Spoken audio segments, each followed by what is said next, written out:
Bonjour à tous, mon nom est Jonathan Savard et aujourd'hui je suis très contente d'être avec Pauline pour parler de l'action bénévole.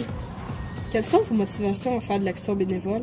Alors, comme bien des personnes qui s'engagent dans l'action bénévole, à partir du moment où j'ai été retraitée, j'étais riche de mon temps et je me suis dit que j'avais envie d'en faire profiter les autres et de me sentir encore utile malgré que le travail soit terminé, de sentir que j'avais encore des choses à offrir.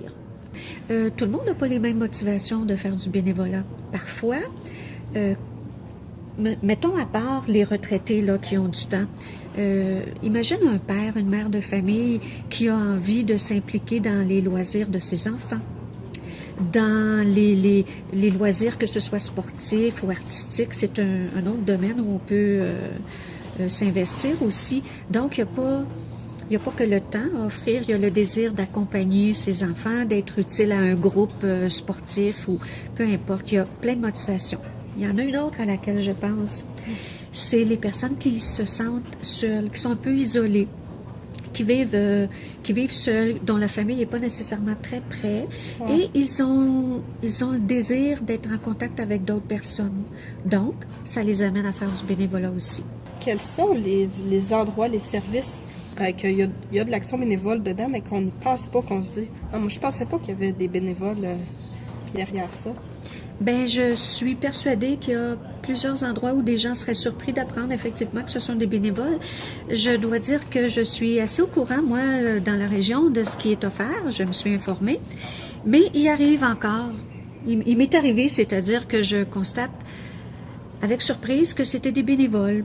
Par exemple, le seul exemple qui me vient en tête, c'est au CLSC lors de la vaccination antigrippale. Ce sont des bénévoles qui s'assurent de l'accueil des gens, que les gens restent après quelques minutes là, pour s'assurer qu'ils vont bien.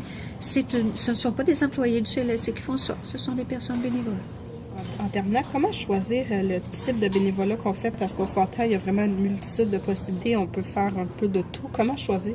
Il faut vraiment respecter ses capacités, ses désirs, toutes ces possibilités en termes de temps, de talent, des fois ça nécessite pas des grands talents, là, juste le désir de s'investir un peu. C'est très important, autrement on n'y trouvera pas son compte et on sera pas utile et on sera pas heureux là-dedans.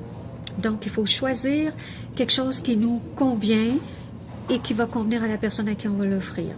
Bon, ben je vous remercie. Ça me fait plaisir. Merci. Donc, je pense qu'on a beaucoup appris aujourd'hui. Moi-même, ça m'a motivée à faire plus de bénévolat. J'espère que vous, ça va vous motiver. Merci.